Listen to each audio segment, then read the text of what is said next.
Mr. Stoltentrop? Top of the day to you, boys. Jeff? Hey, thanks a lot. Man, that was awesome. No problem. You too. That's awesome. Yeah. Sure. No, why? Oh, they're just submitting it.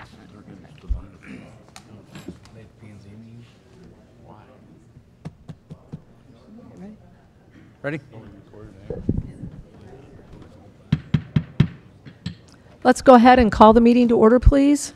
Regular meeting of Washington, Missouri City Council, May 21st, 2018, 7 p.m.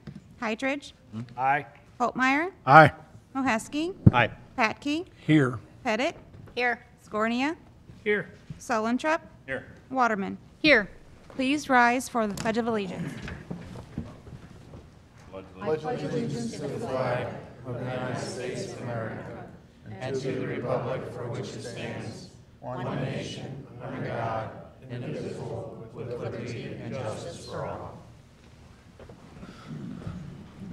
Will all the council members answer if they have or have not read the minutes of the council meeting dated May 7th? Heidrich? Aye. Holtmeyer? Aye. Mahesky? Aye. Patke? Yes. Pettit? Yes. Scornia? Yes. Solentrup? Yes. Waterman? Yes. Having read the minutes, are there any comments or questions? Any? I'll make a motion. Second. Okay, we have a motion by Heidrich, seconded by Holtmeyer, to approve the minutes from our last meeting dated May 7, 2018. All those in favor signify by saying aye. Aye. Opposed? By your vote, you approve the minutes. Thank you. Approval and adjustment of agenda, including consent agenda. You have the liquor license renewals, fireworks display permit request, city collector's report, December 2017, and city investment report summary, December 2017. Okay, are there any questions or comments regarding any of those items? Make a motion. Second. Okay, we have a motion by Solentrup, seconded by Heidrich, to approve the items on the consent agenda. All those in favor signify by saying aye. Aye. Opposed? By your vote, you approve the items. Thank you. Priority items, 2017 Comprehensive Annual Financial Report. This evening we have, Yes, we have Alsop here to go ahead and walk through the financial report, our annual. it's your annual visit. Yes. Nice to see everyone. Again, if nobody knows me, I'm Tammy Alsop. I'm the partner on the audit for the City of Washington. You'll notice this is the 8th year. 2016 was the 8th year that the city received a GFOA certificate on their financial statement, so that's very good. A lot of information is in here. And I think also, let's see, we can look at the information. I won't go into the information in the back, the last 10 years information, but that's really good information if you ever get a chance to look at it, if you're bored or something, can't sleep, you know. There's 10 years of information, numbers in there that you can look at. I kind of like it. It's interesting to me, but if you get a chance to look at it, that would be good. I'm going to turn over to the page that starts the financial statements, and that's our independent auditor's report. So that's in the second section of your financial statements. And you'll notice it's dated March 16th, 2018. So that's the date that the city accepted the financial statements. And then over on page 2, kind of towards the top, but kind of in the middle, you'll see that's where our opinions are. And the city received an unqualified or unmodified opinion. Now we call them unmodified, but it's the same as an unqualified opinion. So you'll see where it says opinions, and it says, in our opinion, the financial statements referred to above present fairly in all material respects the respective financial position of the governmental activities, the business type activities, the discretely presented component unit, each major fund, and the aggregate remaining fund information of the city as of September 30, 2017, and the respective changes in financial position and, where applicable, cash flows thereof for the year then ended in accordance with accounting principles generally accepted in the United States of America. So that's what we call an unmodified opinion. And that's a highest form of assurance that a city can receive on their financial statements. So that's a very good opinion. I did want to point out that this year, because the city did not receive over $750,000, over $750,000 in federal awards, that the city did not have a single audit this year. So you'll only see the one big report instead of the big report and the small report. Then over on page 4 starts the management discussion analysis. And really, this report kind of focuses more on the government-wide financial statements. So that's what you would see as if the whole city was on a for-profit entity. So you're going to see all the infrastructure, all the buildings and everything, and all the debt of the city on these financial statements when we talk about the government-wide. I'm not going to look at that a whole lot, but if you look on page 6, you'll see a condensed statement of net position, and you'll see that the comparison is really pretty good compared to 2016. So you have total assets of 124.9, well, almost 125 million in total assets in 2016, and then in 2017 they went down just a little bit, $124.8 million. And then you have deferred outflows of resources, and a lot of this has to do with the pension, the loggers.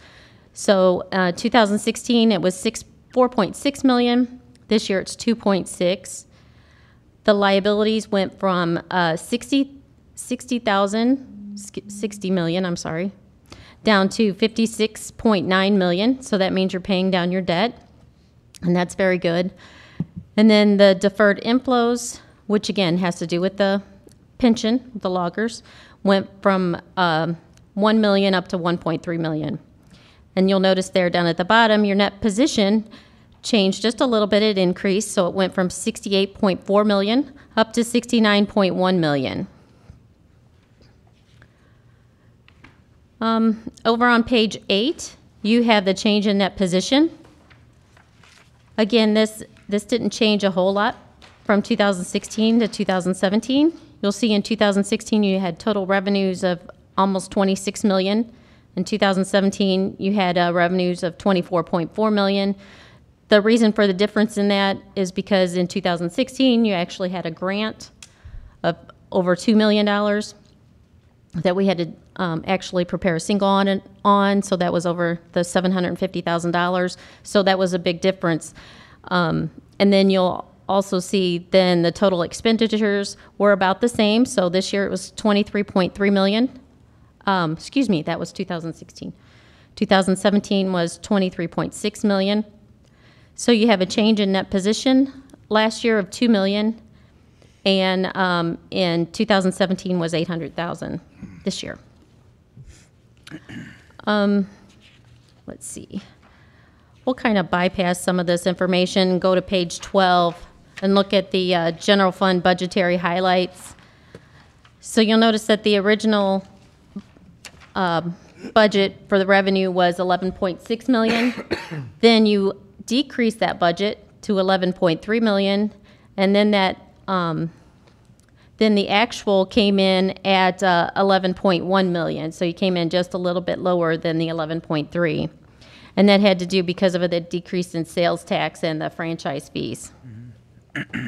Then on your total expenditures, you budget 11.8 million. You had an amendment to make those the budget 12 million, and you actually came in 1 million less than what was projected. So that's very good. And that's because one of the projects didn't get finished as we thought it might, the timing of the capital projects. On page 15, this is a statement of net position. This is a more detailed information of the government-wide information. And then over on page 16 is, again, detailed information of the statement of activities.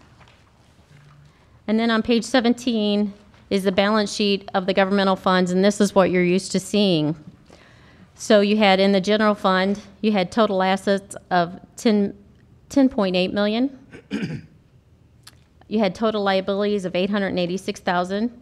Then you had unavailable revenue from the court of $312,000, leaving the total fund balance for the general fund at $9.6 million. And you'll see down there, of that $9.6 million, $1.8 million was unassigned as of 8/30/2017.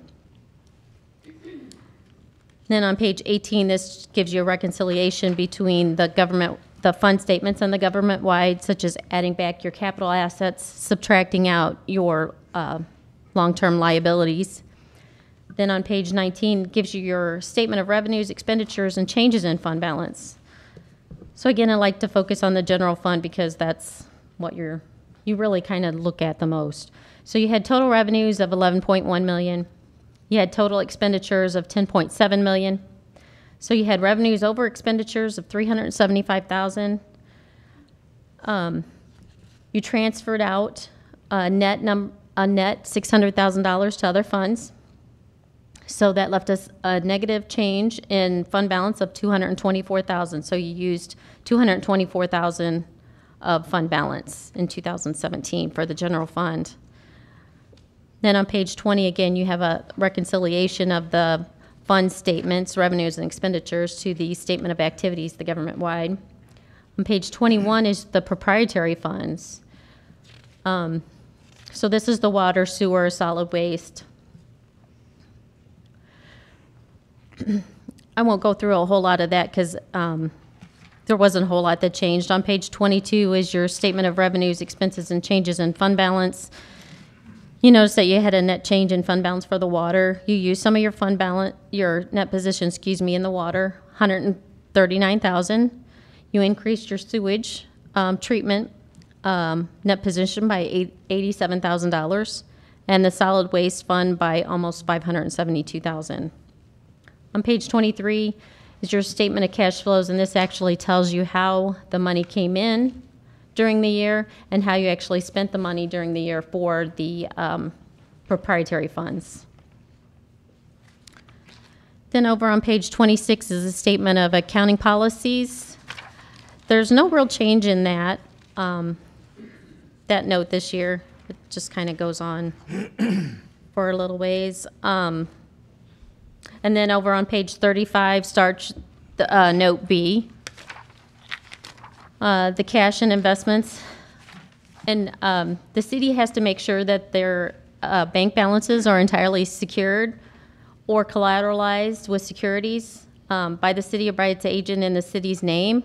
And as of September 30, 2017, that was the case. So anything over the FDIC, the city was surely secured or collateralized. So that's very good. We always test that and make sure that's good.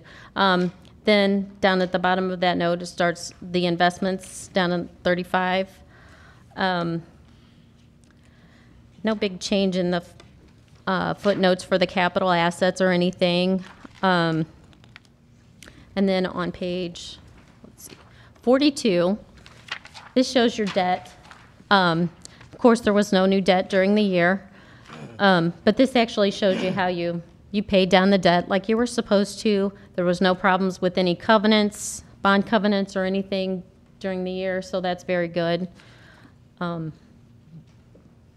always like to note that. On page 45 starts the logger's footnote, and this is another very long footnote. And you'll notice on page 48 at the top, it's the statement of net position liability asset. And as of June 30, 2016, because that's when the logger's year end is, you had a net pension asset of $1.5 million. Then, because of the net investment income of $3.3 million, that increased the amount that we had in the net pension asset to be $3.4 million. So hopefully that'll make then the city's requirement to what they pay into the pension a little bit lower. And that can only change by a certain percentage, and it could change. I think you'll know 6 months ahead of time. You know? Okay. Yeah. So hopefully that might decrease a little bit, so that would be good. All right. Note J is your OPEB. No big difference there this year. I don't know if we talked about this last year or not. On the top of page 53, the tax abatements. was kind of new. It was new this year for you. So you have to say if there was any taxes that were abated during there and how much they were. And the property taxes that were abated under the Chapter 100 was $59,453,000. So, and that doesn't have anything to do with the TIF amounts that, they don't consider those to be tax abatements because the money is going to pay off debt. It is not just going to the developer. So a little bit different in how we look at it. So the rest of the information is your budget to actual, and we kind of talked about this a little bit on everything, and everything looked really, really good. We didn't have any problems with the audit. I do want to thank Mary and all her staff and everybody. I think they do a great job in helping us and everything. So does anybody have any questions or? Thank you. Any questions? Okay. Thank you. Thank you. Thank you very much. Motion accepted in the minutes. Second. Okay, we have a motion by Sullentrup, seconded by Hydrich, to accept this item into the minutes. All those in favor signify by saying aye. Aye. Opposed? By your vote, you accepted the item. Thank you. Mayor's presentations, appointments, and reappointments. IDA reappointments. Okay, this evening we have two reappointments to the IDA, the Industrial Development Authority. That would be Julie Scannell, and her term will end May 2024, and Don Northington, whose term also ends May 2024. Any questions or comments? Make a I'll motion. make a motion. Okay, we have a motion by Hydrich, seconded by Holtmeyer, to approve the reappointments of Julie Scannell and Don Northington, both terms ending in May of 2024. All those in favor signify by saying aye. Aye. Opposed? By your vote, you approve the reappointments. Thank you. 2018 liaison assignments. In your packet tonight, or when you received it, is the liaison appointments. Darren and I worked on these together, and we did our best to honor your requests, but there were a couple of times that we really felt that council members were needed in a little bit in a different position, I guess you could say. Yeah. So we moved a few things around. Correct. Yeah, the one thing, I think we had a few questions with regards to the historic, I'm sorry, what was it listed before? I can't remember the, We had Historical I'm Society. sorry, and- Historical Society. And Preservation. Yeah, we had those lumped together. Really, the Preservation Commission is the only city-sponsored committee or commission out of that. Not to say that we don't have anything to do with historic preservation, or the Historical Society. Historical Society, but the Historic Preservation is actually a city-sponsored board, et cetera, that's identified within your code. So we took that off of there. That's not to say that we don't, that we're not interested in what they do. We certainly are. But I'm just saying that's not a city board, so that's one of the reasons that was taken off of the list. Couple other things, we did break out some of these, like the mayor said. The traffic committee continues. We got the fire department, et cetera. But we broke those two out. We also, at the very bottom, I will say that we added the finance committee. Mary and I have discussed, or Mary had brought it to both the mayor and my attention, that that could be a benefit that the city can have, is to go ahead and have one of those. I think we've had something of that in a capacity years ago. Her recommendation was to have 2 council members there, though, rather than just 1. So I guess what we would ask for is, if you want to let the mayor or myself know, if any of you are additional or interested after the meeting, you can let us know. We need 1 more for that board. And then the other thing that I was going to go ahead and bring up, it's not listed here because it's not going to be a typically ongoing, although we're going to create a committee to look into the replacement of our aquatic complex. And after talking with the park board a little bit, because of those of you that took part in sales tax discussions, we had a lot of input with regards to that, talking about, you know, the consultant that would look in to see what the demand is, who you should look at, what's going to be the demand for the size of the facility, et cetera. So we think there's probably going to be a committee that's going to need to go ahead and look into that.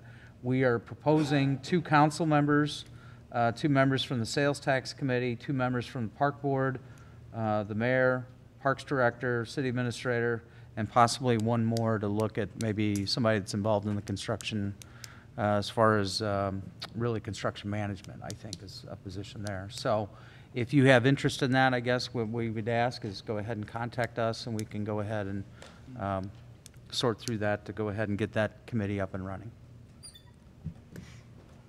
That's all the comments I had on it. So I guess we need a motion to accept the assignments. I'll make a motion. Second.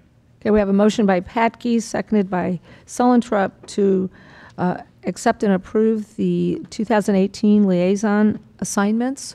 All those in favor signify by saying aye. Aye. Opposed? By your vote, you've accepted the items. Thank you. Public hearings, special use permit, Denise Dickinson, 508 Burnside.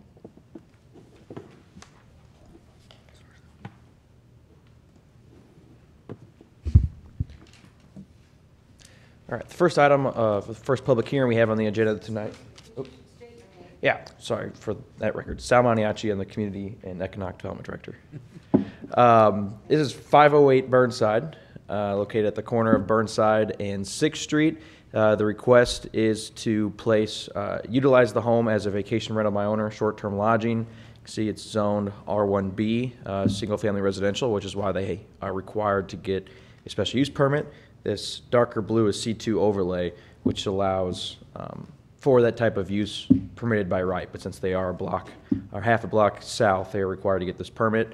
As you can see here, they do have a driveway, so they have off-street parking. We sent out the notices to everyone within 185 feet. I didn't get any calls back, and there were no comments at planning and zoning. As you said before on these uses, they're fairly infrequent and not substantial to the surrounding area, so we are recommending approval. Okay, any questions or comments? Make a motion to accept it. All right, thank you. It's a public hearing. It's a public hearing.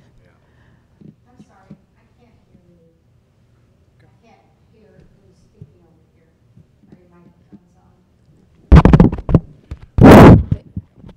Did you make the motion? He did, but it's a public hearing, so we're doing a It's a public little hearing. premature to make a motion.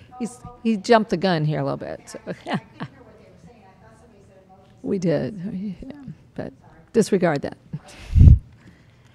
Okay, so is there anyone here who would like to speak to the council regarding this special use permit at 508 Burnside?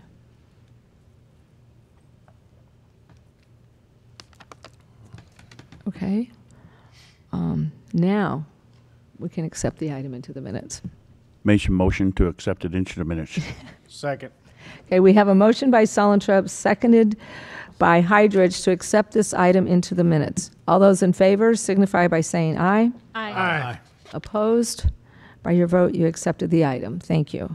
An ordinance granting a special use permit to utilize 508 Burnside as a vacation rental in the city of Washington, Franklin County, Missouri. Holtmeyer. Introduced by Councilman Holtmeyer. This is the ordinance that follows the previous item. Any questions or comments? Okay. An ordinance granting a special use permit to utilize 508 Burnside as a vacation rental in the city of Washington, Franklin County, Missouri. Moheski, Aye. Hydrich, Aye. Holtmeyer, Aye. Sullentrup, Yes. Pettit, Yes. Scornia, Yes. Waterman, Yes. Patke. Yes. By your vote, you approve the ordinance. Thank you. Special use permit, Franklin County Recycling and Salvage LLC, 1699 West Main Street. Okay, this is the public hearing, and go ahead, Sal. Yes, thank you. So this is the request for the Recycling and Salvage Center located at 1699 West Main Street. This is the old Parker Hannifin Sporland plant. And there was the request that was originally submitted in December, and they came back through and subdivided the property. And then since they subdivided into 2 lots, that forced them to start over the process, have a new request on the new lot.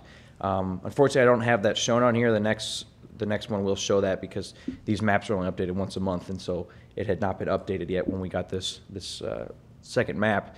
But this is the site I'm sure you're all familiar with. And unfortunately, so I don't have a zoning map on here, but this property is zone M1. I'm M2 heavy industrial, as well as all the properties to the north. And then there is R1A single-family residential to the east, as well as to the south for Mount Carmel. And there is industrial property to the south along Main Street as well in this location. So here's a site plan that was resubmitted to staff with the second application. It is pretty similar to the one that was there originally. They added the new property line down, and then they put new notes on to reflect the fencing that was added. So this is a 12-foot site-proof fence, and then it has a 10-foot site-proof fence here, as well as along the northwestern side of the property, and the rest of it does show a chain link fence. And so the area that would be is proposed to screen by the site-proof fence is in the rear where the requested storage is. They still show this as the storage area for outside material, as well as the dock here, the loading dock for unloading and loading up material that is recycled and salvaged. And you can see there is some changes to the pavement. They took out some pavement as well that was there where they're putting the fence and things of that nature. As far as our analysis, my staff report should have been in your packet, and I just kind of wanted to go over what the code lists as factors of consideration for approving a special use permit. So a special use is a use that is permitted in a zone district with extra special conditions attached onto it. So that they're only able to occupy or follow through with a special use if they come to council, they do the public hearing and show you, yes, these factors of consideration have been reviewed and that the extra conditions mitigate any issues with the intensity of that special use or the conditions of that special use. And so you can see in section 400.230, I listed all 10 of the factors of consideration in a short analysis on how I thought it applied to this request. And how we look at these, as staff looks at these, if we feel that there are conditions that can be added to the ordinance that meet these factors of consideration, then that's when we move forward with the recommendation. I will say there are two on here, number 1 and number 7, which are very similar in nature. They have to do with the compatibility in terms of both use and appearance with the surrounding neighborhood. And then that number 7 is also with the general appearance of the neighborhood. And so at the bottom of our staff report, we have 3 conditions that if council were to move forward and say, yes, these 10 factors of consideration are met, then we would recommend that we would add to the ordinance and say, okay, this is what we think would best mitigate the intensity of having the salvage yard and the recycled materials outdoors on this property. And those 3 are to mitigate any of that, with the screening and the incompatibility with the surrounding properties, or at least the property to the east, with the recycle and salvage storage area shall be completely screened from the neighboring residential properties by a 12-foot fence. So that is what they show here. It is a little bit shorter on the other side, but we wanted it, if we're going to move forward with this, to be screened a little bit taller on the side facing the residential properties. No portion of the parking area shown on the submitted site plan shall be used as storage area. So all this parking they have up here, this could only be for licensed vehicles. You can't have storage and material overflowing into that area. And then limit the hours of operation from 8 a.m. to 5 p.m. Monday through Friday, 8 to noon on Saturday, and closed on Sundays. I will say actually that is the hours of operation they have at their current facility, and we thought that if we're going to move it over, it should be in the ordinance. That should be with the same hours of operation. And those were the 3, it says on there, if council were to decide that these 10 factors are met, that we would recommend adding those 3 conditions onto an ordinance to specify this for the special use. And that's all I have. If you have any questions, if not, we can go forward with the public hearing. Any questions? Okay, thank you.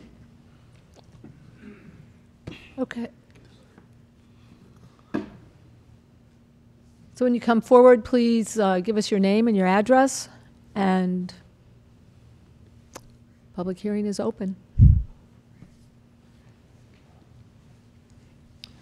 My name is Ray Frankenberg. I'm with the engineering firm of BFA, and I'm also one of the neighbors. Is there a PowerPoint that... Actually, it's not a PowerPoint, it's a PDF. It's the Adobe next to that. Sorry, John. You full screen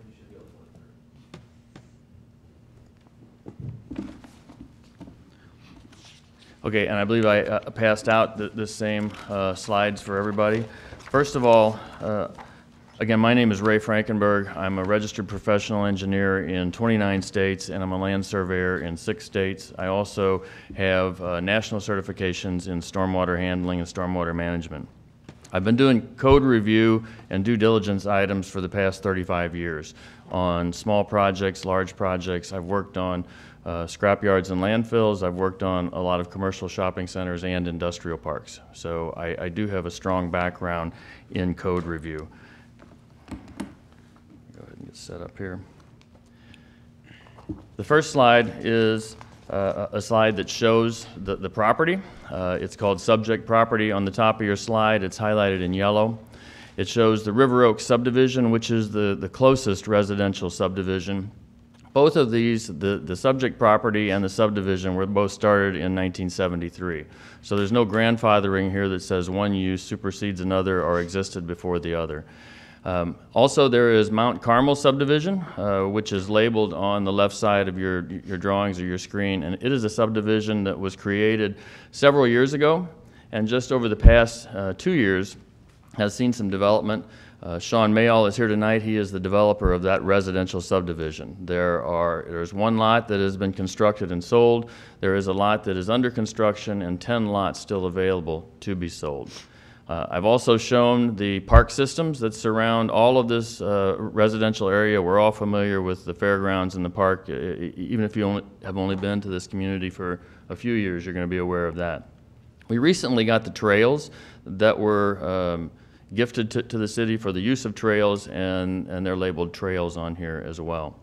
In the notes, I point out that River Oaks and the industrial park are the same age, that River Oaks and Mount Carmel will have the most immediate impact to this use going in next to them. And also point out that the code restrictions are written for this situation. The codes require, and I'll point out those codes as I go through this, that there be no outside storage on any lots in the industrial park. It is most critical on this particular lot. It is the most harmful to the residential zoning on the neighbors. And that lot has operated under this restriction and complied with the codes since it existed in 1973. I'm going to further point out that the codes are written for the most sensitive use.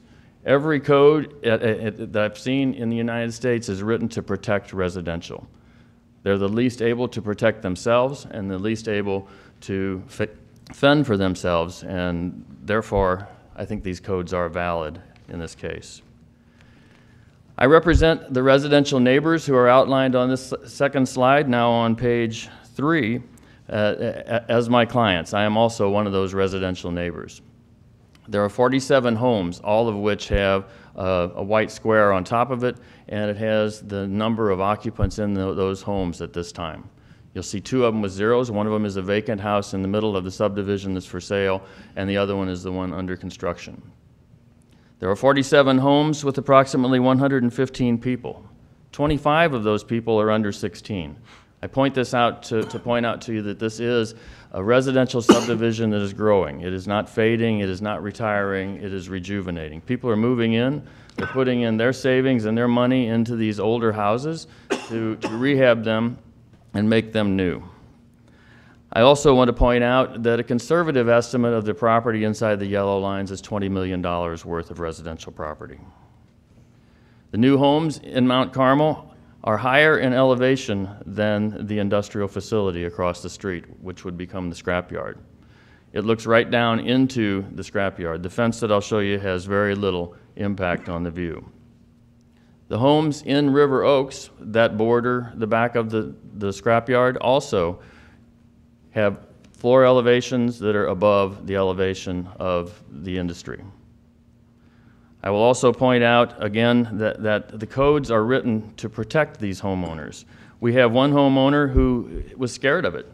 The owners of the scrapyard went door to door and knocked on the doors in order to coerce, if you will, these homeowners in supporting them. They essentially threatened to put a hog farm here if they didn't get their scrapyard. It was very scary. And this resident went to a realtor and said, hey, I want to sell my property before this happens. And the realtor told that person that they would have to disclose it. Now, I do have letters from some of the residents. I've got letters from a few realtors, but we decided not to turn them in because we don't want that coercion to happen. I do have some submittals here that I do want to give to the clerk tonight and enter into the record. At the Planning and Zoning meeting, there was one of the commissioners had said that we had 5 months, and we haven't come up with any proof that there would be harm to the property values. During that meeting, one of the residents came up and pointed out a couple of articles, which they then provided and put in here. They're all on the internet. One of the commissioners actually went on their smartphone and pulled up one of the articles, which is also in here, which stated that the damage due to a scrapyard moving in next door was just under the damage due to a hazardous waste landfill being constructed next door. I'm going to give this to the clerk right now.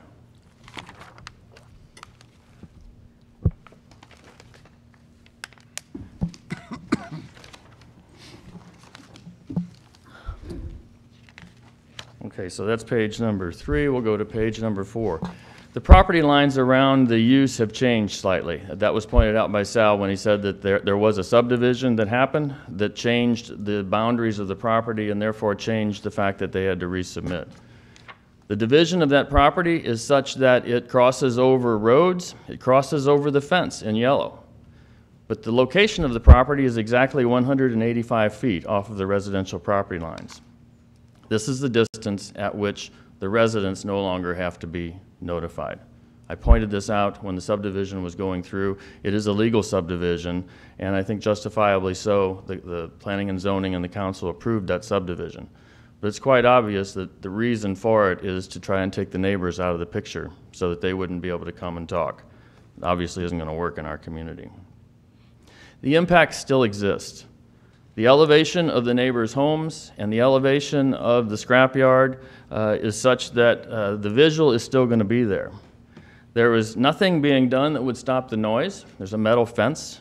You can still hear the backup horn of the track hoe that's going to operate in there, and you'll still have the runoff. I'm going to point out as we go through some of the pictures that there is runoff from these scrapyards that is regulated. We don't know anything about the permits, but we do know that there will be gas tanks, there will be oil, there will be air conditioners and so forth in the cars. The stormwater from this property, from the red property, flows toward the right on this photograph toward the residence. There is a small detention pond, and I apologize for it not being labeled on there. I'm going to point to it back here.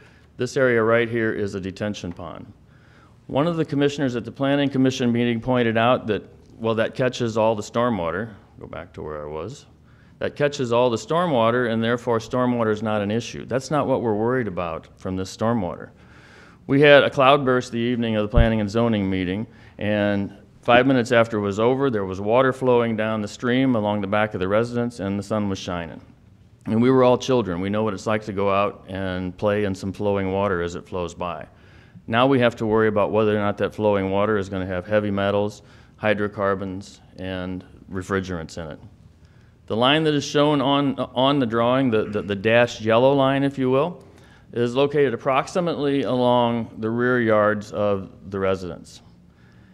That would be where the buffer zone is located on the industrial park. The owners of the scrapyard who have already bought this property before doing their due diligence and seeing if they could get a permit went in there and they strung a rope approximately along that property line. Not on that property line, just approximately. It was both on the backyards and on the industrial park. And I am a surveyor, and I did look at it, and it did meander on and off. It was just another method of intimidation and coercion. When some of the neighbors took it down, they came back and replaced it. It's not something that fits into a buffer zone in our code, and it's not appropriate for a neighbor. Next item is sheet 5.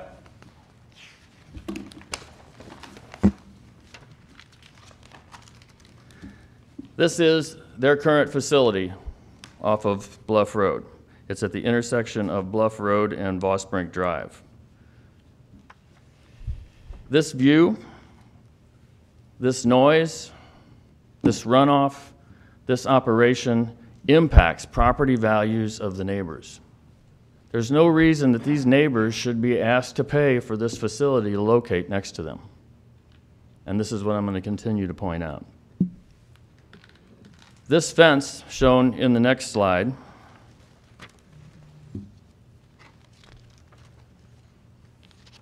sorry about my slides here. This fence is a picture taken a few days before the planning and zoning meeting. You can see the fence near the edge of the asphalt. You can see the asphalt behind it. It's a metal fence. It's not going to stop the sound of scrap being stacked up. It's not going to stop the sound of the backup horn on the track hoe. It's not going to stop the stormwater runoff. And for most of the property owners along here, it's not going to stop the view of the scrapyard. The owner of the facility came up and said in the Planning Commission meeting that 50% of the view is blocked. Well, it doesn't block 50% of the view, and if it's only blocking 50% of the view, it still allows 50% of the view of the scrapyard to show through. Ray, was that photo taken from someone's upstairs window or from their backyard? No, this or was where taken from a taken? drone over top of the residence. Okay. So what we're doing is, and if you guys vote for this use, we're going to do this on a regular basis to see when cars are brought into here, when we think that there's runoff that's contaminated. I mean, we have to be able to look in here and watch to see what's happening. So, no, it was not. This was over top of. All right, thank you. Okay. The current site, again, this was taken a few days before the last public hearing as well. The track hoe is on the left. It's in green. It was at this time piling up some scrap metal of some sort as part of the recycling operation. When it did back up a little bit, the backup horns, we've all heard them. It's not something that you're not going to have and not going to hear through the metal fence. On here you can see some truck beds. You can see the crushed cars that are stacking up. And this is kind of fortuitous because after the planning and zoning meeting, we received in our utility bills a copy of the no mosquito letter that we all got in our water bills saying, don't provide storage areas or growth areas for mosquitoes on your property. All of these are going to have water ponded in them. They're going to have places for rodents and snakes to hide. And these are all issues that an industrial facility with no on-site storage would not have. And to say that you can either look at this or look at a facility that has mowed grass and no outside storage and not have an impact on property values, I think is a far step. The other thing I want to point out in this slide is the safety issue. If you have an issue with a fire at a facility like this, when you go to it as a fireman, you are going to be more cautious. You're going to be more worried. You don't know what you may find or what you may see. We go to the next slide here, shows their junkyard a few months ago, and then now as we zoom in on the junk, we see barrels stacked there. We see cars stacked on top of each other. Even if you're just fighting a fire that's in the building, you still have to work around and work through all of this stuff. At the planning and zoning meeting, one of the commissioners pointed out that there was a fire in the facility right next to the Sporlan Valve site, the subject property, and that they almost thought they were going to have to evacuate the residents of the neighborhood because of that fire. Now we're going to put another use that has potential hazardous materials one step closer to the residences and say that, don't worry about it, this won't impact your property values. We just can't buy that. This junkyard, you'll notice, also has virtually no buffers. When I go back to the one, the container and the trees are right there on the property line. Junkyards tend to grow until they've expanded right out to their property limits. Now I'm going to go to the pages that have the code in them and try and quickly go through those, but I think it's very important that we all read these and know these, and the reason I handed these out is so that you would have them. The first page is page 11, which is the M2 zoning district. It says at the top of that. The intent and purpose, and I've highlighted that intent and purpose is to impose certain standards so as to minimize potential negative impacts within and beyond the district. We're not talking about just what abuts and what touches your property line. We're talking about what could impact it. And again, we're talking about the residential zone in our town, the most gullible and delicate zone that there is in our zoning code. Further down on the page, it refers to special uses as item D. It says certain additional uses may be permitted, and I underlined the may, in the M2 Industrial District as provided for in the table of permits and special uses of this article. The next page is page 12. On that page is the table and list of permitted uses. I've highlighted material recovering and recycling facilities. I'll note that there's many, many pages that look like this, and I took there in alphabetical order, and I took the one that has the recycling facilities on it. And you'll note that they are a special use that's only considered at all in the M2 and the M1 and the planned industrial districts. The next page is the special use provisions of the codes. Not just M2, this is where they talk about special uses in all codes.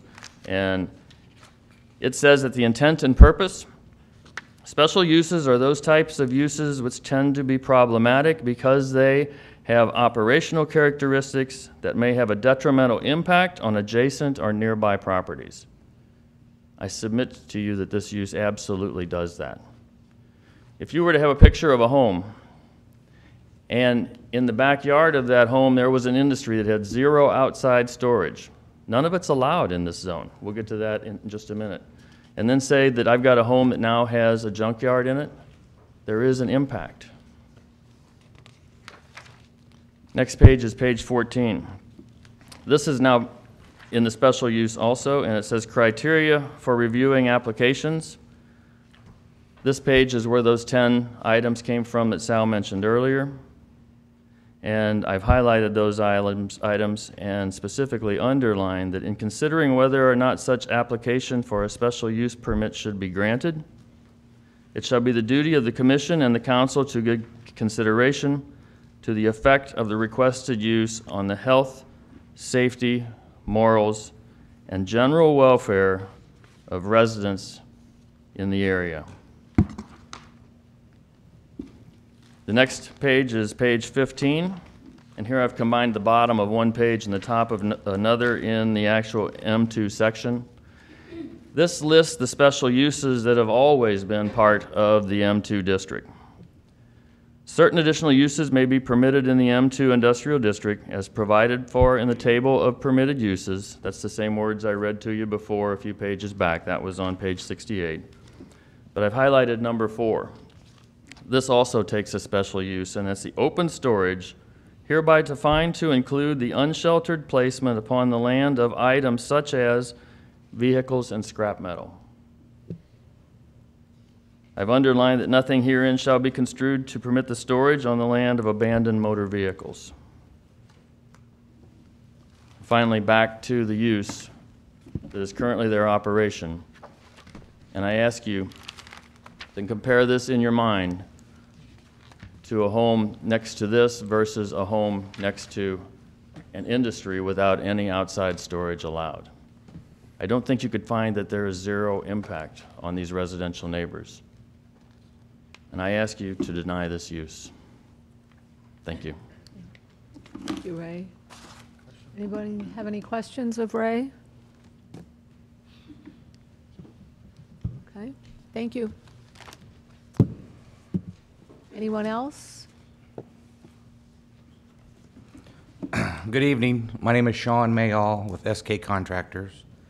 And like Ray had mentioned, I am here on behalf of myself with developing, finishing out Mount Carmel Estates. I am here on behalf of the residents that also border this subject property. And I am going to be very brief, and there's a great reason I can be brief, is our City of Washington codes and our language that we have, and the reason we are here for a special use permit is to talk about things like this. And we have language that Ray just talked about, and codes are there for a reason, and they're there to protect a person's investment. They're there to protect the safety of the citizens. and they're there for a big reason. And, you know, there's absolutely no way in my mind that there's any kind of a gray area on this subject. I've said that since day one. To even think about, you know, yay or nay, you cannot allow a junkyard to be put next to personal homes, personal investments. That wouldn't be something anybody would do. Nobody in this room would want that junkyard put next to your home. I realize we are here by due process. The planning and zoning did deny this request. And I just, you know, I have nothing personal, and I want to set for the record, myself and Ray and these residents have absolutely nothing personal against the applicant. I do have something personal against my investment. These people behind me have something personal. That's their livelihood, that's their home, that's where they live, they have mortgages, they bought those homes, and they need to hold their value. Anybody in their right mind knows that a junkyard is going to degrade the value. We've had realtors here, we've had the proof, and it's just not applicable for this type of location to put this type of junkyard, recycling, whatever we want to call this, next to any kind of residence. You know, we're here for one reason and one reason only, and that's to protect our investments and protect our citizens. And I just want to reiterate that our code is here. That's why we're at this meeting, and that's why we're having a public hearing. So I appreciate if you guys have any questions from my standpoint. I would take any questions at this time. Anyone have any questions? Okay, thank you, Sean.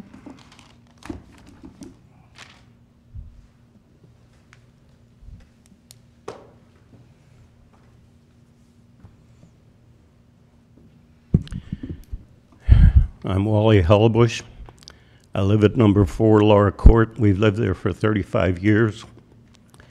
My wife is in bed 24 hours a day.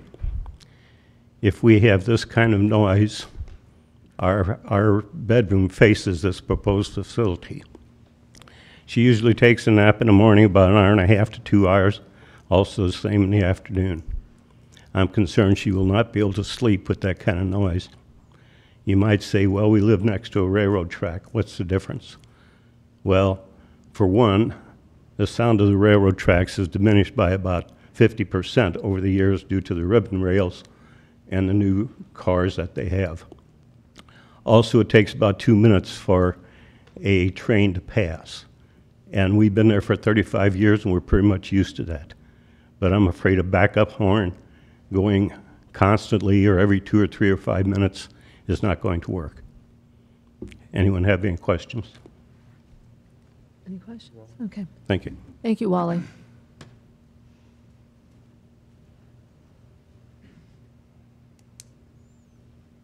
Anyone else?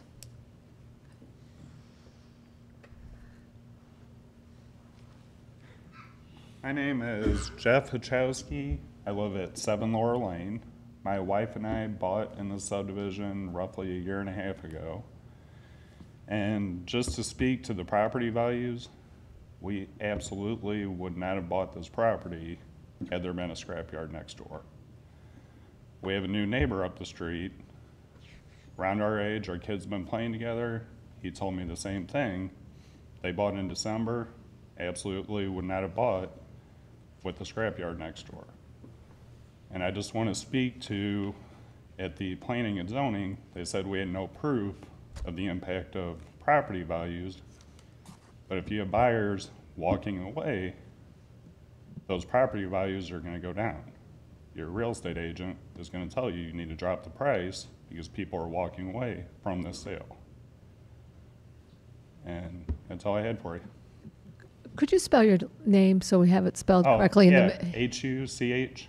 Oh, wait, start again. What? H-U-C-H-O-W-S-K-I.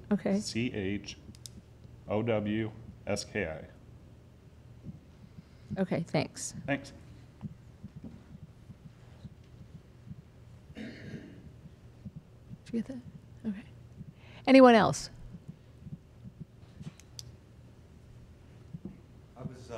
My name is Don Rigger. I am with Mercy's Data Center at 770 Ball Spring.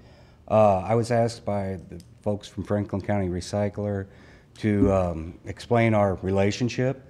The arguments the other folks are putting forward are very compelling, but from a selfish standpoint, the relationship I have with Franklin County is a good one. We produce a lot of scrap at the facility. We have a small footprint, and Franklin County Recycler is up on a moment's notice to clear that.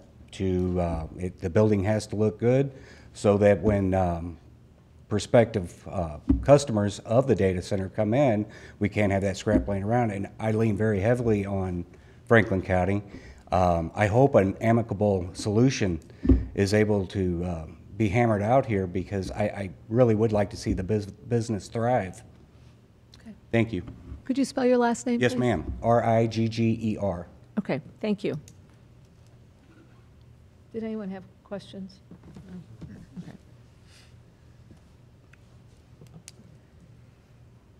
Anyone else?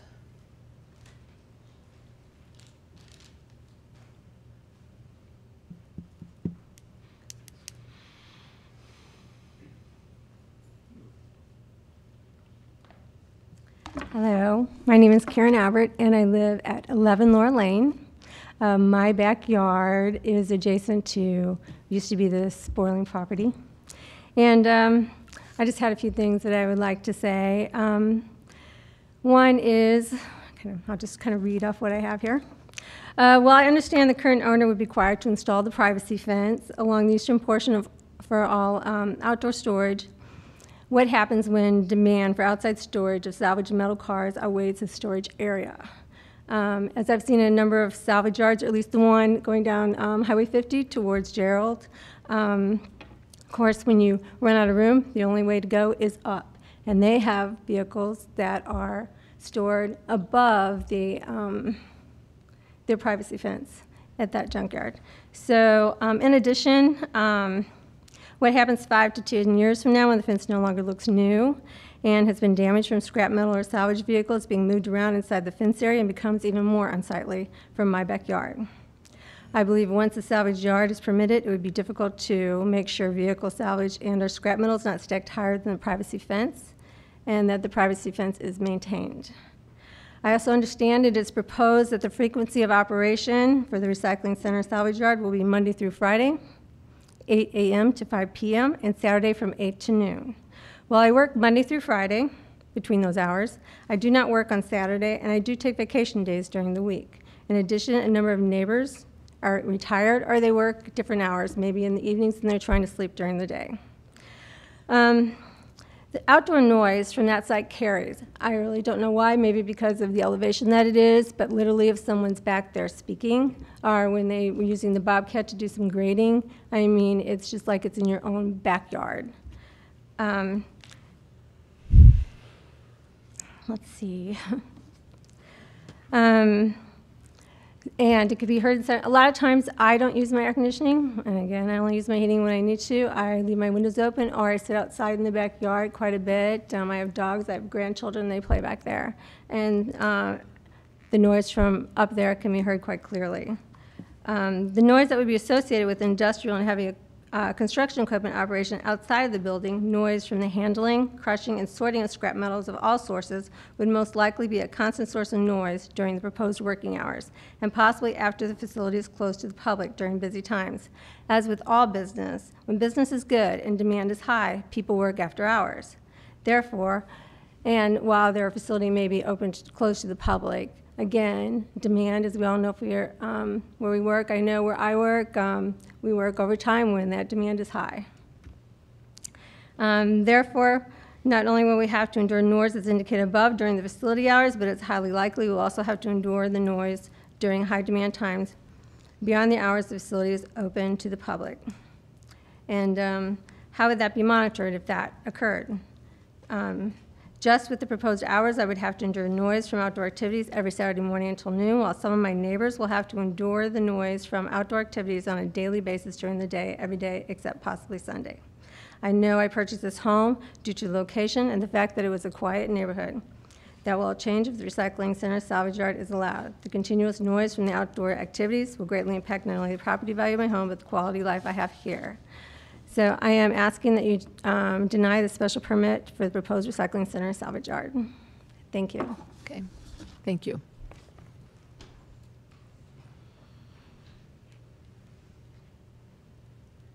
Anyone else? Jeff?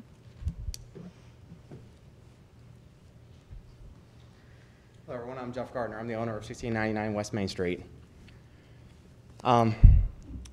What I propose is with the city is I want you guys to find a median between me and the neighbors. Most of these are great people. I knew Sean from before this. I don't really know Ray too much. If you guys could find a median where we could both work together, that would suit my needs and their needs. I mean, if you guys gave me more restrictions, whichever way it would be, I really want this to work out. Right now, we're in a 12,000 square foot facility. This building right here, with my land and everything that I'm on right now currently, is 1.5 acres. That includes the building. This building right here under roof is 3 acres, is how big this building is. It's a massive, massive building. I propose to lease out 2 of the spaces, so 44,000 square feet will be gone, but that's still going to be more area than my building and lot is. I do not release any chemicals into the ground, okay? I will not, no matter what. I mean, that is something I strive for, is for good recycling, good, clean recycling. Every business that we work for, I mean, keep in mind, we work for Can-Am Steel. We work for Sure Manufacturing. We do Impact. Numbers and numbers of contractors throughout the city. We have WEG comes to us with their trailers. We have Computech. Some of the biggest names in Washington for the industry. The reason why they don't have a scrap pile behind their building is because they bring it to me, and I process it as fast as I possibly can. If you guys wanted to limit to me on cars and say that if you ever seen a car over the top of the fence ever, come write me a fine. I want to make this work for everyone. I want to make it work for the city of Washington. This town has been so good to me. I grew 200% my first year, basically. I mean, I went from whatever she had, which was basically $540,000, to doubling that easily within my first year. And all I did was grow. I mean, even the city of Washington, they recycle with me on a daily basis. And I'm not a bad person. I didn't go up and threaten these people. I had a list of the items, which was shown right here, which he had on the screen too, which was highlighted, recycling. I had it highlighted, okay? I had like 10 or 15 things highlighted on the same sheet. I didn't go up to these people and say, oh, I'm threatening you that I'm gonna put a hog farm in. I said, you don't even need a permit for a hog farm, is what I said. So they can turn it around and misconstrue it as other things, which there's other threatening comments made towards me also on the same day from Mr. Ray Frankenberg. See, Mr. Ray Frankenberg said, I'll never win with the City Council of Washington. You guys go out to dinner every night. That's what he told me, point blank to my face. He said, I go out to dinner with these people every night. Every time there's any type of banquet or anything else, I'm there with these people. You think they're going to vote for you? You know what? If you guys don't, I'm sorry, okay? Because I am trying to provide a business in Washington for every one of you guys. I like it when people recycle with me. I like to say, yes, sir, thank you. I like to say, thanks for recycling with me. I do that on a daily basis with every one of my clients, every person I know, okay? I want the cleanest recycling yard there is. I asked the people that own my business if I could put a fence up. They told me no, okay? I put a tractor trailer out there just so you guys could look at Ray Frankenberg's. I invited everyone to my place of business. I wanted to show you, if you guys want to drive over, even the tractor trailer, I know you guys got another 2 weeks before you guys vote. Look at the tractor trailer up. Keep in mind it's 13 feet tall, but you can't see half of any of the pictures that they showed already. And I just want to do good for the city of Washington. I mean, the city of Washington has been good to me. You guys want my whole story from the beginning again? I gave it last week at the planning and zoning meeting. Okay, well, I'll do it. Okay, I like this. It's a good story anyway, okay? 2016, February, I came up to the city of Washington in front of the city council and I said, hey, I'm gonna start my business after she retires, okay? In December of 2016, Jim Brinker came up to me. He said, Jeff, I want to retire. I want to sell everything I got right now. He said, the price, I agreed with it. So I met with his partner, Roger Langendorfer. So we met a couple of different times. By mid-February, January, February, we had an agreement. We shook hands, gentleman's agreement. I had his building appraised. I had an environmental done. Everything was settled. Everything was good. We negotiated price. It was a little bit higher price than what Jim Brinker came up to me with. So that was it. About a month later, I go up to Roger Langdorfer and said, hey, we need to sign this contract. My bank's waiting on this after I paid for an environmental and the estimate for the building. So I've got $10,000 invested in that building. Roger comes up to me and he says, well, I want $100,000 more today. He said, I know you got money invested. You're not going to walk away. And sure enough, I did. He said, I said, well, we had a gentleman's agreement. He said, well, if you know me or anyone else knows me, I'm not a gentleman. That was his straight words to me, was that note. And I turned around and I walked away. First place I came to was the city of Washington. I said, hey, I need a 30,000 square foot building on 10 acres minimum. That's where I got this listing at, was the city of Washington. No other place. I mean, it took me a while to finally get my bearings up to borrow $1 million to buy this building and put up 3 of my houses. But whenever I talked to Sal in the city of Washington, I said, I want a building I can move into. I want something with the heaviest zoning there is possible, which this is. This is M2 industrial. This is the heaviest zoning there is in Washington. There is no bigger, if I'm correct.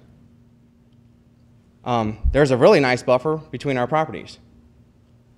And I did wait 6 to 8 months before I purchased the building, before I found out that in April 20th of 2017, they put in this special use law, which I'm going to say from my point of view, I don't really think was, he didn't know everything about the special use, which he did say I did need a special use for outside storage. He said that was a minimum, no matter what, I would have to have that. He said, but as far as other recycling inside the building, I can't even do that. I can't do plastics inside the building. I can't do aluminum inside the building. Things that I would have loved to have been able to do even if I couldn't do the outside storage. If I could do stuff inside the building, that would be great. But I can't even do that now without the approval from you guys. That's where we're at today. And unfortunately, it's my side of the story. And I want to thank everyone for their time. If you guys got any questions for me, I want to grow with you guys. That's my plan. I want to grow as big as I can. I want to be as clean as I can. I want to take care of everyone's needs that comes to me. Every company that comes to me, I want to be able to say, yes, I can take care of that right now. We bought 5 new semi-trucks last year. It was 4. Now my brother, again, he has another one sitting that I have to go pick up still. So, we have that. We have dumpsters. We have anything that could be used for any of the industry in the city of Washington. We recycled 5,000 tons last year. Didn't go into the landfill. It was recycled through us. So. It seems like a lot of the concern is the outside portion. Yes. So are you willing to not use the outside for storage at all? Well, I still have to have semi-trailers, and what Ray pointed out is that semi-trailers, even if they're loaded full of debris, still will be considered outside storage. So I would still have to have outside storage. But what about the vehicles? What about any demolished vehicles outside? I would still take vehicles, but if any way possible, if I had to, if you told me I could not demolish them on site, that would be something I would really look into. I wanted you guys to help me. I want it to be something negotiated, even with me in the neighborhood. I want to be the best neighbor I can. Because one of the things that strikes me is this this caveat that Ray pointed out that says nothing herein shall be construed to permit the storage upon the land of abandoned motor vehicles. That seems could you interpret that? Does that it seems very clear that that's accurate, yes. Well, would you guys rather see these vehicles right outside your door? I picked up 41 vehicles from the city of Washington. Well, it's not in a month. In order to make it legal, though, we'd have to change that part of the code, because otherwise we would be in direct conflict with our own code. But if you were allowed to have demolished vehicles outside. Yes.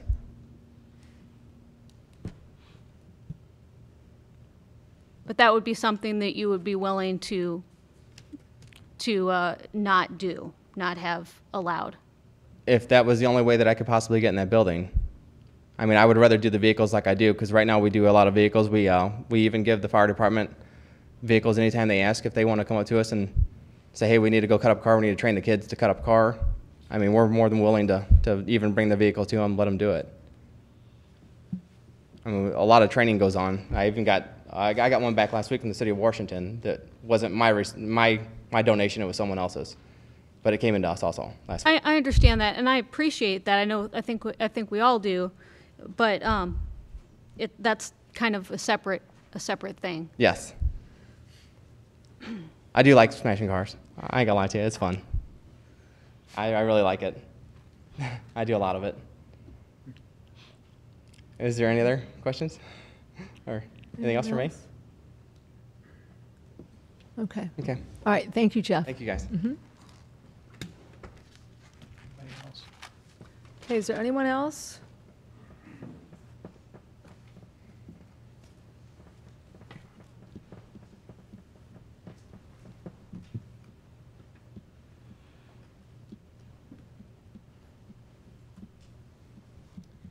My name is Jenny Dickhouse, 15 Laura Lane. I've lived there 32 years. I want to point out that we've talked about due diligence, and all of us are responsible for that.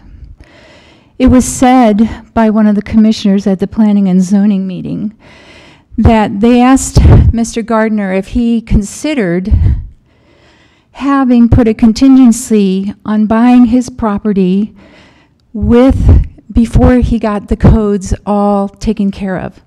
And he said, I wish I would have. I want to point that out because all of us are responsible for due diligence. Please, we're pleading with you to do the right thing here. Because someone didn't do the right thing, we are going to have a junkyard in our backyard. Thanks. Thank you, Jenny.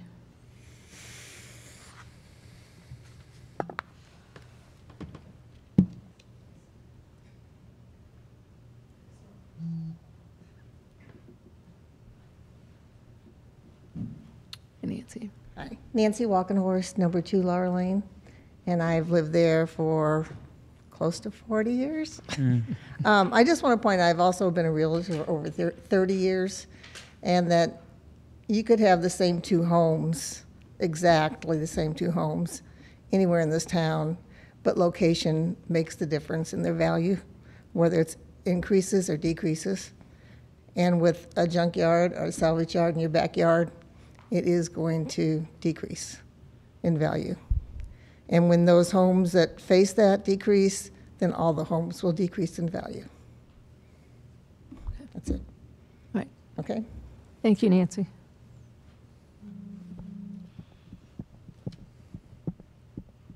Anyone else?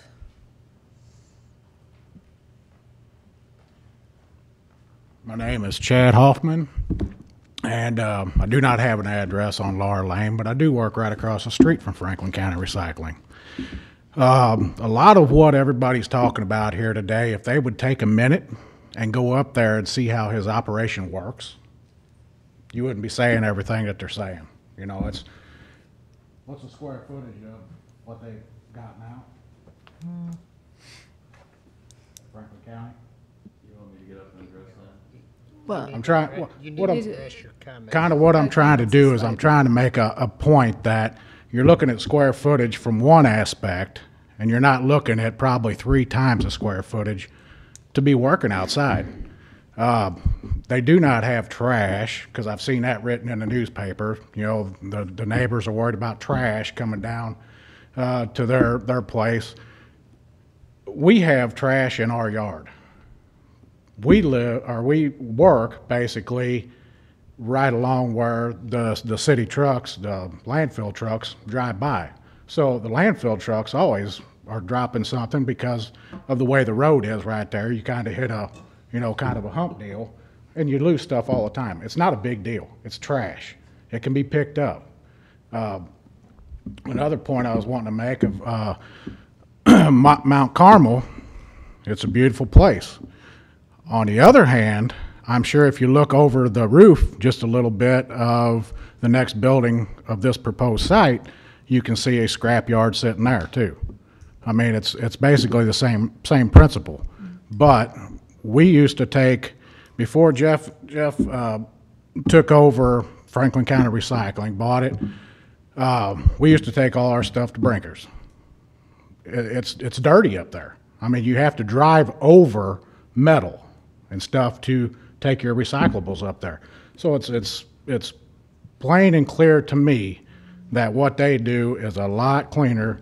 I've been over there when he's draining gas tanks. He's doing everything the right way. So there should really be no, big concern about what may be going out into the ditches or things like that. Because in the same aspect, you've got all these businesses around there that have backup beepers. You've got big trucks going in each and every facility around there. They've got backup beepers. It's DOT law. You have to have them. So that is, you're going to hear that regardless, whether that Franklin County Recycling gets in that building or not. They're always going to hear that.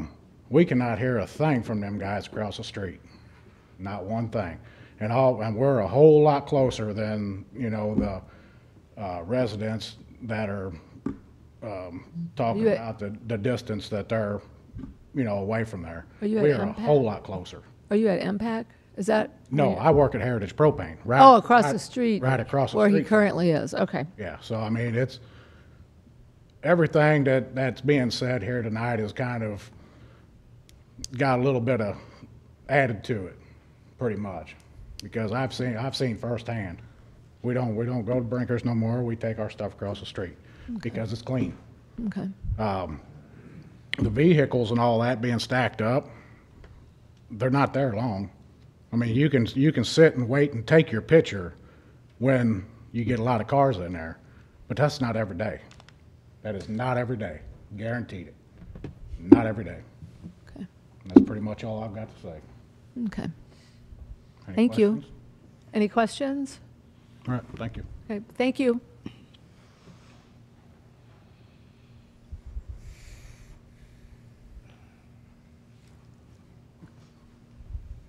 Sean? You want to go? Go ahead and go. I'll do her.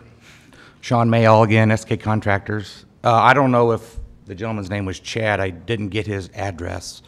I'm pretty sure there's no homes next to the current junkyard. So if he wanted to come up and maybe give us his address, I know he works across the street at Heritage, but I'm pretty sure there's not a junkyard right next to his home. So my hearing's not the greatest, so I don't know if he wants to give me his address. But again, just want to remind everybody, we're here for our investments. Jeff runs a great business. I go there. He runs a good business, but he runs a salvage junkyard, and that's not to go next to people's home. So, thanks.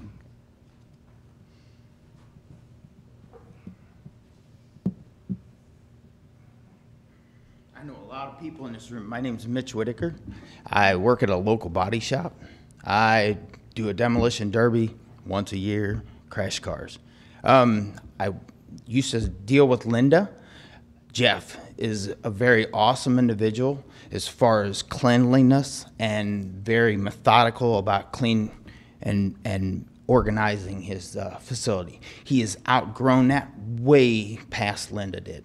And I've been doing this for 6-7 years. I take scrap that would normally hit your landfill that keeps me, because I live in Washington, and it doesn't dig into my wallet and our tax dollar. So he's doing a great benefit for the green of the world. When I bring him a car, it's got all the motor oil out of it, fuel tank's out.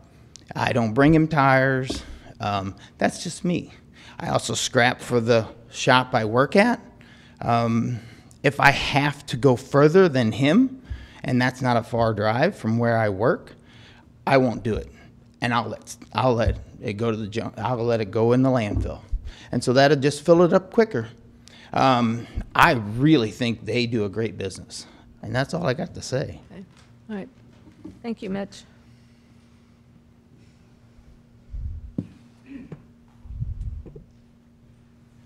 Sue Holdmeyer, 16 Laura Lane. Our backyard will butt up to this. None of us are saying that Mr. Gardner isn't a great businessman. We just don't want it in our backyard.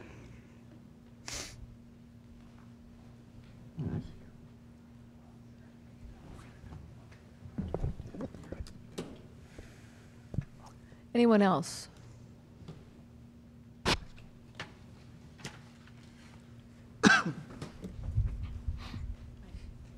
Pat Hoeing at 10 Laura Lane. Our yard is also directly right behind it. And he does do a great business, I agree, but we just need to follow the code and protect the citizens, and I appreciate a no vote. Okay, thank you.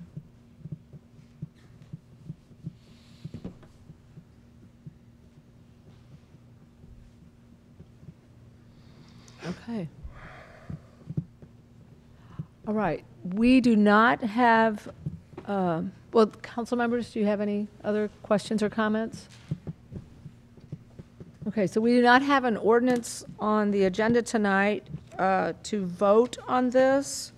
That will take place at our next meeting.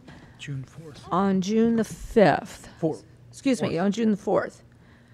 So that is 2 weeks from tonight, when the ordinance will be on the agenda for us to vote.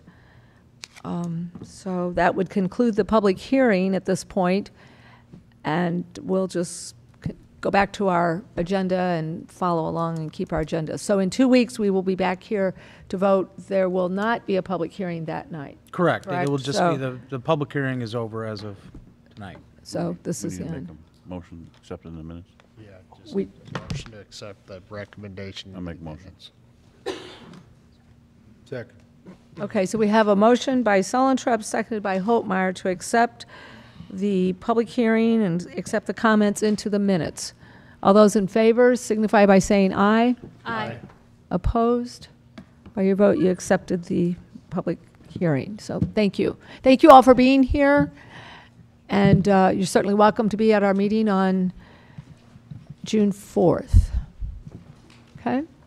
Thank you. Citizens' comments?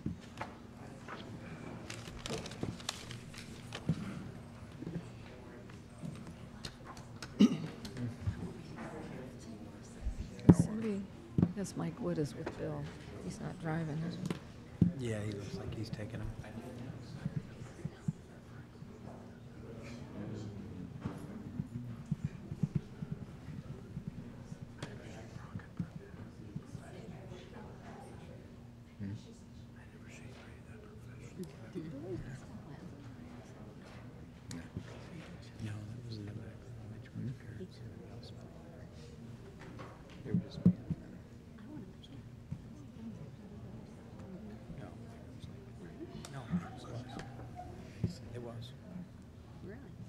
Okay, citizens' comments. Is there anyone here tonight who would like to address the council on any item that is not on the agenda?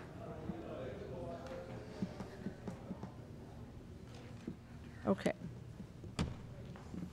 Report of department heads, Police Department Life Saving Award presentation. Okay, tonight we have a life-saving award being given to one of our relatively new police officers. Yes, not even a year, so. Not even a year, okay. Again, this shows the quality of officers we have serving the city of Washington, and citizens can be proud of them. So Officer Yawitz, you want to come forward, please? Stand right there. So Washington Police Department Life Saving Award awarded to Officer Zachary Yawitz, DSN 250, for exceptional performance of duty and quick reaction to a life safety incident. On Friday, 4/20/18, PO Zachary Yawitz and Sergeant Balladeer responded to a reported overdose at 5 Village West Apartments. Upon Sergeant Balladeer's arrival, he found PO Yawitz attending to the victim. The victim was lying on the kitchen floor of the apartment. She was unresponsive turning blue, had a very weak pulse, and labored breathing. P.O. Yawitz had administered 1 dose of Narcan before Sergeant Balladeer's arrival. Narcan appeared to have no effect on the victim. P.O. Yawitz then received another dose of Narcan from Sergeant Balladeer and administered it to the victim. Victim's breathing improved slightly. She started to regain consciousness. Ambulance personnel then arrived on the scene. Paramedics administered 3 more doses of Narcan before the victim fully regained consciousness. Ambulance personnel then transported the victim to a hospital ER. The victim fully recovered. The victim had obviously suffered a heroin overdose. If it had not been for the quick action and clear thinking of P.O. Yawitz, this situation very well could have resulted in the overdose death of the victim. Officer Zachary Yawitz is to be commended for his service and life-saving efforts and is to be awarded the Life-Saving Award 21st of May 2018. Congratulations.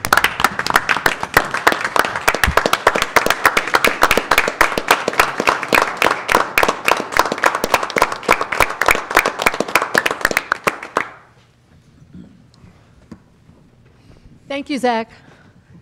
Thanks.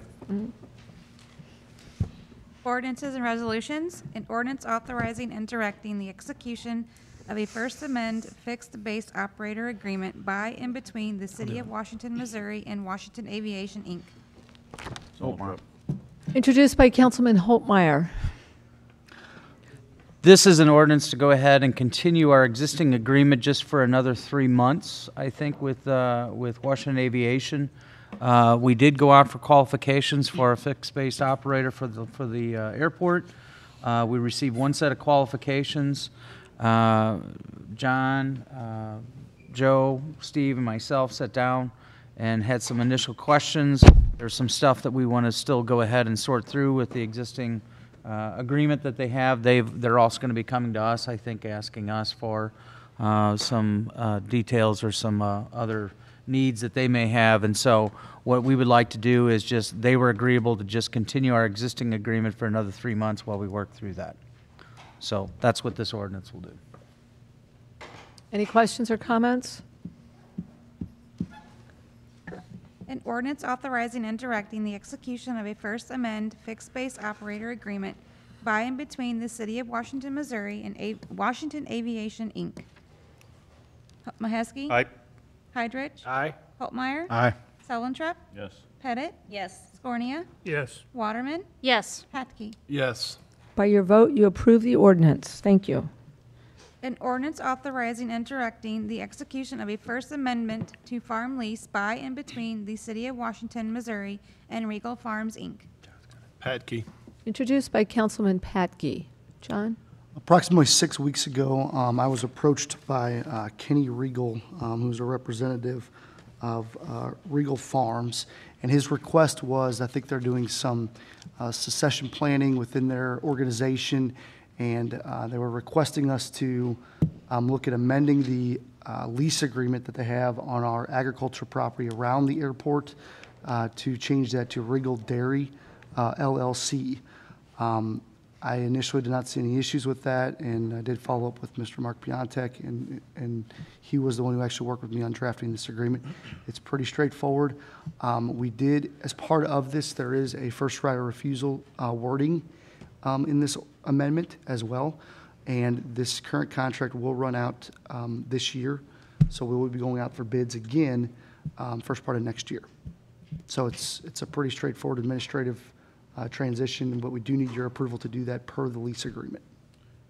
Would the next lease, would that, since they're talking about putting the trail through our property there, would that affect any of that in the next go-around? I would say at this time, we don't really have a plan in place. It would not be in that next lease. But with that being said, the current lease, and I would propose that the next lease would have a mechanism for us to negotiate that. Okay. I do know that Kenny Regal, the representative, has been very helpful in trying to get some maintenance items done on the levee, so I would think they'd be amenable to that. Okay. Thank you. Any other questions? An ordinance authorizing and directing the execution of a First Amendment to farm lease by and between City of Washington, Missouri and Regal Farms, Inc. Mohesky? Aye. Heidrich? Aye. Holtmeyer? Aye. Sullentrup? Yes. Pettit? Yes. Scornia? Yes. Waterman? Yes. Petke? Yes. By your vote, you approve the ordinance. Thank you. An ordinance authorizing and directing the execution of a sanitary sewer line easement by and between the City of Washington, Missouri and Clover Valley Properties, LLC. Scornia. Introduced by Councilman Scornia. John. Okay, actually, the next items, 6C, 6D, and 6E are on the same subject piece of property. Stonecrest subdivision Plat 11 was platted early last year. I believe it was this time. It since has been constructed. There are, I believe, 6 homes being built. As part of the construction of, or the development, the contractor, or the developer elected to put up a performance bond to put in the public utilities. And part of that performance bond is that we are not allowed to give occupancies to any of the homes being built. So they have to get the utilities in, we have to take those over, and then we can grant occupancy to the individual homes. So this is part of that process. They're now able to move forward with requesting us to take over minimum improvements. We have done all of our inspections. 6C, the sanitary sewer line easement, is an easement through Clover Valley Properties, which would be the piece of property between Phoenix Center and Stonecrest Plat 11. So it's just, there's a piece of unplatted or unsubdivided property there. They had to have this easement in place to provide sanitary sewer to 6 of the lots to the west of that development. So that's what this first. And that's done? That is done, yes, and we'll get to that. That has been constructed and inspected and approved, recommending approval. Any questions or comments? An ordinance authorizing and directing the execution of a sanitary sewer line easement by and between the City of Washington, Missouri and Clover Valley Properties, LLC. Mohesky? Heidrich? Aye. Holtmeyer? Aye. Sullentrup? Yes. Pettit? Yes. Scornia? Yes. Waterman? Yes. Petke? Yes. By your vote, you approve the ordinance. Thank you. An ordinance accepting the minimum improvements for a sanitary sewer line serving the Stonecrest subdivision, Plat 11, in the City of Washington, Franklin County, Missouri. Holtmeyer. Introduced by Councilman Holtmeyer. And this is the takeover of that sanitary sewer, which is underneath the previously approved easement. So we've inspected it. We have had as-built done. We did have inspected on site throughout the entire duration of construction. And I would recommend us taking it over for maintenance. Any questions? It is far enough along to take it over, is that what you're saying? It's constructed. It's constructed, it's completed. Okay. Yeah. Okay. An ordinance accepting the minimum improvements for a sanitary sewer serving the Stonecrest subdivision, Plat 11, in the City of Washington, Franklin County, Missouri. Mohesky? Heidrich? Aye. Holtmeyer? Aye. Sullentrup? Yes. Pettit? Yes. Scornia? Yes. Waterman? Yes. Petke? Yes. By your vote, you approve the ordinance. Thank you. An ordinance providing the approval and acceptance of minimum improvements for maintenance for Stonecrest subdivision, Plat 11, in the City of Washington, Franklin County, Missouri. Introduced by Councilman Sullentrup. And now that we have a sanitary sewer easement that services the subdivision, I'm now recommending taking over the subdivision for maintenance. There is a $61,000 plus $61,080 maintenance bond included with this. As per city code, we have that in place for 2 years to require the developer to fix anything that would, be was not constructed in a workmanlike manner. So. Any other questions or comments? Okay. An ordinance providing the approval and acceptance of minimum improvements for maintenance for Stonecrest subdivision, Plat 11, in the City of Washington, Franklin County, Missouri. Mohesky? Heidrich? Aye. Holtmeyer? Aye. Sullentrup? Yes. Pettit? Yes. Scornia? Yes. Waterman? Yes. Petke? Yes. By your vote, you approve the ordinance. Thank you. An ordinance approving the final plat of Hyman Industrial Park, Plat 12, in the City of Washington, Franklin County, Missouri. Holtmeyer. Introduced by Councilman Holtmeyer. So this is just the final plat to get the Lot 25 recorded. It was never actually subdivided. Originally, it's just a meets and bounds, so it was, even though we've been calling it Lot 25 for 15 years, it's actually not, it was never recorded as Lot 25. And so that closing is actually tomorrow at 1 p.m. with Melton. And so we're just getting this approved tonight. We'll get it recorded first thing in the morning, and then we'll be good to go. Any questions?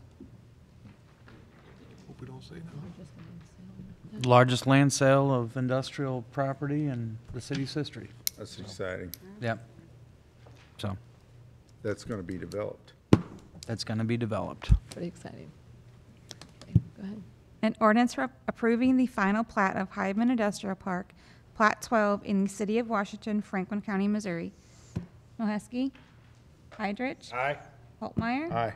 Solentrop. Yes. Pettit. Yes. Scornia. Yes. Waterman. Yes. Petke. Yes. By your vote, you approve the ordinance. Thank you. An ordinance approving a boundary adjustment for Willows Corner in the City of Washington, Franklin County, Missouri. Scornia. Introduced by Councilman Scornia. So this is the boundary adjustment to consolidate the 3 lots at the corner of East Fifth Street and Highway 100. This is where Tiger Express proposes to build. They have submitted their plans. I think they're still being reviewed by the building department, but I think they're ready to move forward. This was one of the conditions that we said they had to obviously consolidate this into 1 lot. And this is what the plat looks like, and so they do have the appropriate easements here they show.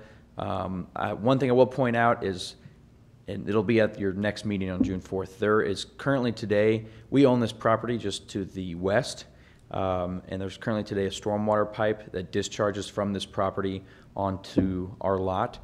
They're going to replace that pipe, and it was never put in an official easement. And so once this is consolidated into 1 lot and under 1 ownership, we'll have an easement deed, an ordinance for the easement at your next meeting to get that officially recorded. Any questions? Will that landlock our land? We don't have access to it now. I mean, today it's just, Yeah, I know it's a ditch. yeah, and it's, Ain't interested in it, are they? technically the right-of-way frontage for this lot is along Highway 100, so. Okay. If you can sell that, Sal, you'd be somebody. All right. Put that on the website. He did for sale.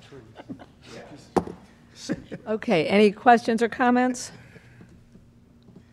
An ordinance approving a boundary adjustment for Willows Corner in the City of Washington, Franklin County, Missouri. Moheski, Heidrich. Aye. Holtmeyer. Aye. Solentrop. Yes. Pettit. Yes. Scornia. Yes. Waterman. Yes. Patke. Yes. By your vote, you approve the ordinance. Thank you. An ordinance approving a boundary adjustment for the Horn Street Apartments in the City of Washington, Franklin County, Missouri. Pettit. I'm sorry. Introduced by, we'll let her have it. Introduced by, We're going to let you have it. it's your first one, I think, isn't it? Okay. I gotta get my name in there. I tried to take. Introduced by Councilwoman Pettit.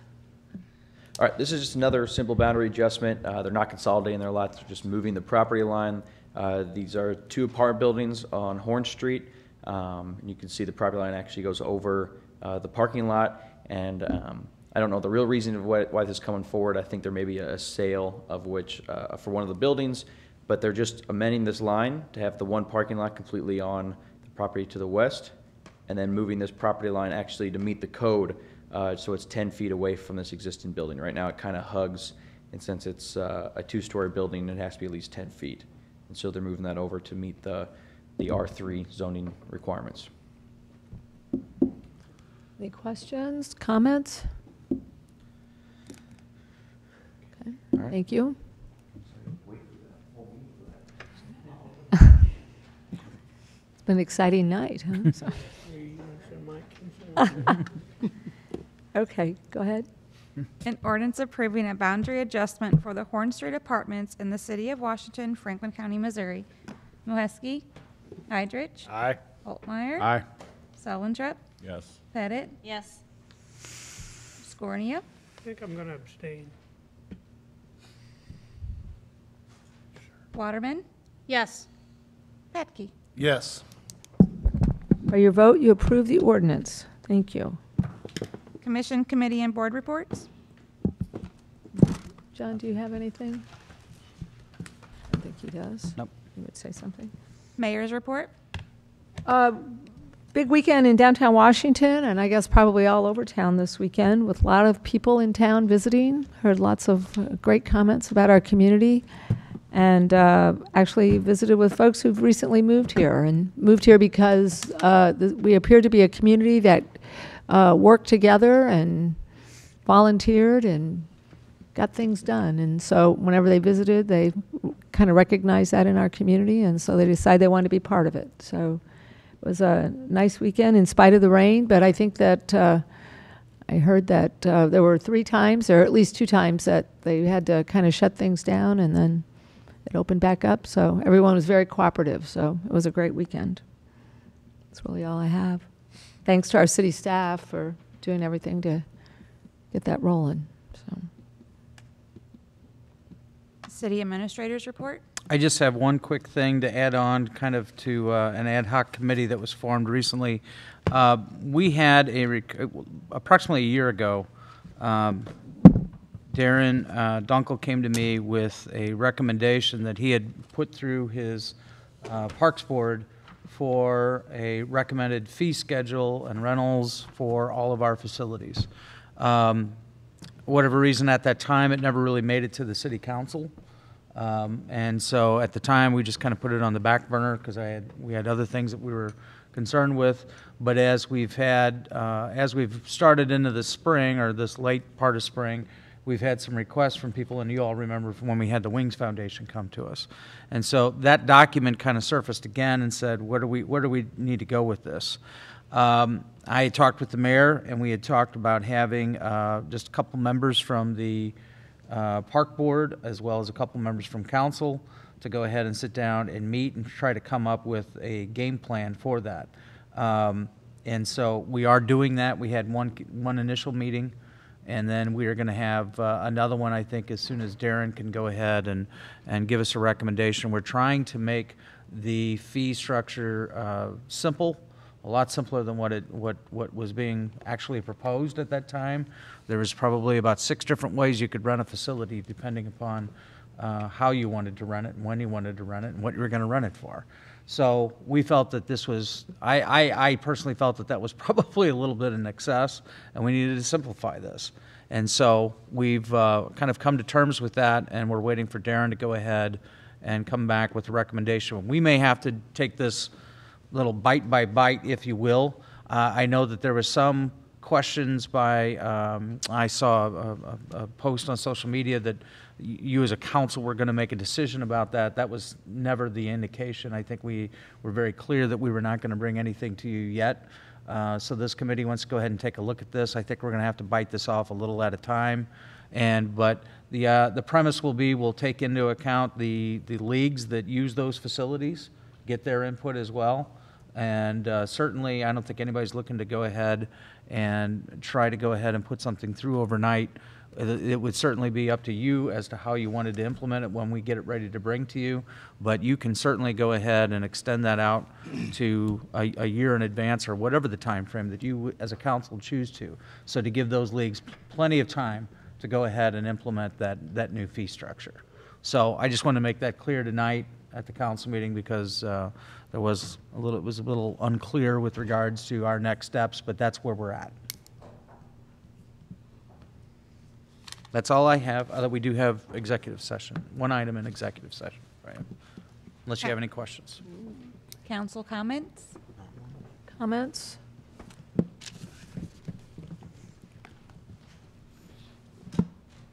Quiet night. That's good. City Attorney's report. Public vote on whether or not to hold a closed meeting to discuss personnel, legal, and real estate matters pursuant to Section 610.021 RSMO 2000. Mohesky? Aye. Heidrich? Aye. Holtmeyer? Aye. Sullentrup? Yes. Pettit? Yes. Scornia? Yes. Waterman?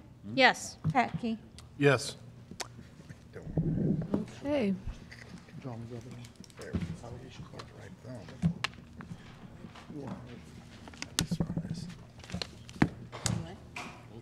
think we have much of an issue anyway, you know. I mean, for some reason, child can require you to, but Gotta go now. we could talk. It's not that big a deal, though. He just doubled, he homered in this game. Maybe if you were to sell, have a company, buyer. Be on the bench. It's Mrs. Meyer. Mrs. Meyer.